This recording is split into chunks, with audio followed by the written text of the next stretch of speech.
Grace and peace. I'm Brian Muster, the Baptist Campus Minister at Drexel University, and this is Peace and Power Christian Fellowship. The peace of Jesus Christ to change your life, the power of the Holy Spirit to change the world. And we are continuing our series on the Psalms, beautiful theology, looking at the truths of God through the lens of poetry. This is the seventh week in the series, and we're looking at the journey of faith. We're looking at the Songs of Ascents, which is a collection of psalms from Psalm 120 through 134. And in the first video, we looked at the Psalms 120 through 124, and we saw them kind of produce this movement where Psalm 120 was about dissatisfaction with where you're going.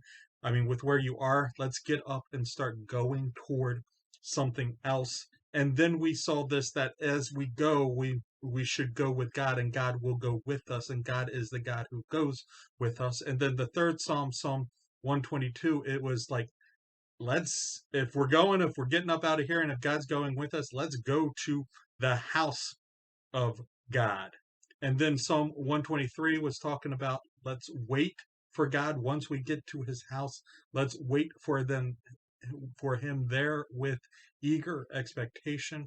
And then the last song we looked at was this idea that as we're waiting for God, let's remember it is the God who got us this far. God got us through and up to this point, so we can expect him to show up because he has been with us so far.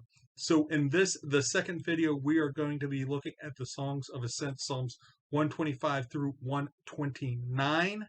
And basically, as you saw in the previous video, if you watched it, we're just going to read the psalm and do a few comments about the psalm, trying to get the feel for the psalm, not break the psalm down into, looking at particular words or phrases or verses, or looking at how it references the rest of the Old Testament. This will be a considerably different lesson than the other 6 so far. We're just moving quickly through these as we try to get this sense of movement, as we try to get how we would feel if we were saying these songs on the road to a worship fellowship, how these songs would impact us being sung or recited as we were on the way. So starting with Psalm 125. Those who trust in God are like Zion mountain. Nothing can move it, a rock solid mountain. You can always depend on. Mountains encircle Jerusalem, and God encircles his people. Always has and always will. The fist of the wicked will never violate what is due the righteous, provoking wrongful violence. Be good to your good people, God, to those whose hearts are right. God will round up the backsliders, corral them with the incorrigible. Peace over Israel. So the idea here is, as we're waiting for God, and the God who has been with us so far, this place of waiting for God in Jerusalem at the house of God is basically the safest place we can be. Waiting for the God who got us through at the place where God meets with humanity is the safest place to be. God will protect us from all other things. So that's where this psalm leaves us. And moving on quickly to Psalm 126. It seemed like a dream, too good to be true. When God returned Zion's exiles, we laughed, we sang, we couldn't believe our good fortune. We were the talk of the nations. God was wonderful to them. God was wonderful to us. We are one happy people. And now, God, do it again.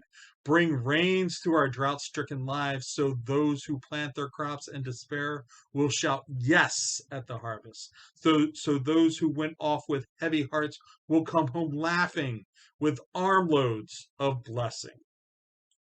So as we look at this psalm, God's faithfulness in the past as bringing the exiles back proves that we can trust God's faithfulness now in the future. So not only is Zion the safest place to be waiting on God, but God has proven himself to be faithful, and we can trust in God's faithfulness.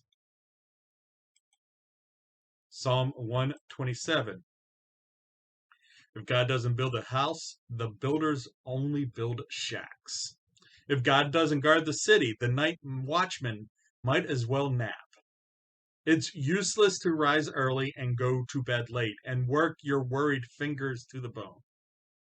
Don't you know he enjoys giving rest to those he loves? Don't you see that the children are God's best gift, the fruit of the womb, his generous legacy? Like a warrior's fistful of arrows are the children with a vigorous youth. Oh, how blessed are you, parents, with your quivers full of children. Your enemies don't stand a chance against you. You'll sweep them right off your doorstep. So not only is waiting for God and to worship God in the place that God meets humanity the safest place to be, not only has God's faithfulness in the past proven that God will be faithfulness here, but God grants us success, blessing, and peace, both in work and family here and now. So this is not only something that is sort of like esoteric, but it is something that is real meat and potatoes, bones, practical in the real world, provides concrete blessings. Our worship of this good God who protects us and has been faithful to us is also connected to the success God has given us in our good godly work and in our raising of a family. God being with us provides concrete blessing, not just peaceful feelings. Psalm 128. All you who fear God, how blessed you are. How happily you walk on his smooth, straight road. You work hard and deserve all you've got coming. Enjoy the blessing. Soak in the goodness. Your wife will bear children as a vine bears grapes. Your household lush as a vineyard.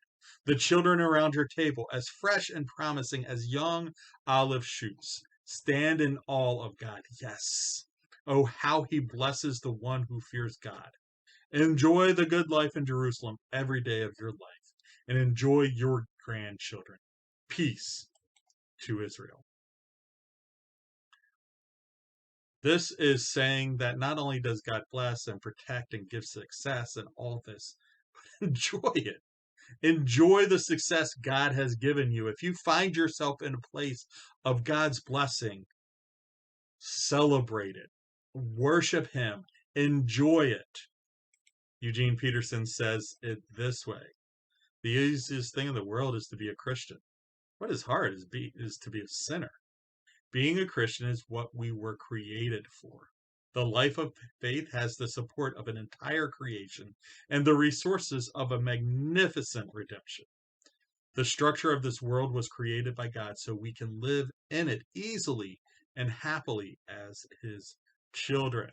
So as we look at this world, as we live in this world, as we are blessed by God, this world, living in God's way, in God's world, should be a very easy thing. It should feel natural.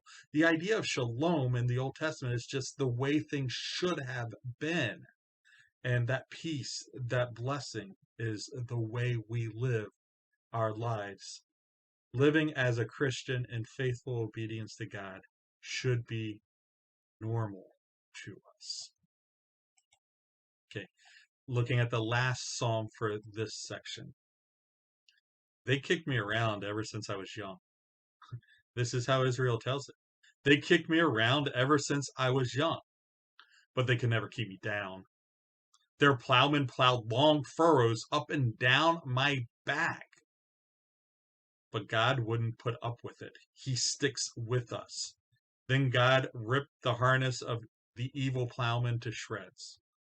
Oh, let all those who hate Zion grovel in humiliation.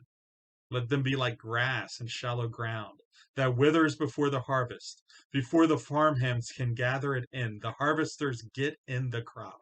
Before the neighbors have a chance to call out, congratulations on your wonderful crop.